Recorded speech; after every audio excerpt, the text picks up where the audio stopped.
আপনারা যে ডিভাইসটি আমার হাতে দেখছেন এটা একটা ইন্ডাস্ট্রিয়াল পাওয়ার প্লাগ। সাধারণত বড় মেশিন, 3 ফেজ মোটর বা হেভি ইন্ডাস্ট্রিয়াল কানেকশনে এটা ব্যবহার করা হয়। এই প্লাগটি 63 অ্যাম্পিয়ার পর্যন্ত কারেন্ট বহন করতে পারে। এর ভোল্টেজ রেঞ্জ 220 থেকে 415 ভোল্ট, অর্থাৎ এটা 3 ফেজ, নিউট্রাল ও আর্থ সহ সংযুক্ত। একসাথে মোট 5টি পিন রয়েছে। এখানে 6H মানে হলো এর আর্থ পিনটি 6টা ঘন্টার দিকে অবস্থান করে থাকে, যাতে সঠিক ভোল্টেজের ডিভাইস ছাড়া ভুলভাবে সংযোগ না হয়। এটা IP67 রেটেড, অর্থাৎ সম্পূর্ণ ডাস্ট প্রুফ এবং ওয়াটারপ্রুফ। ভেজা পরিবেশে ব্যবহার করলেও কোনো সমস্যা নেই।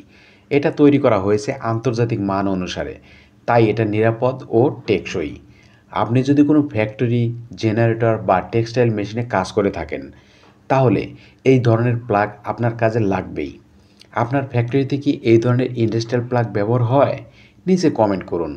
আর ভিডিওটি ভালো লাগলে একটা লাইক দিন, শেয়ার করুন ও পেজে ফলো করে পাশে থাকুন। ধন্যবাদ।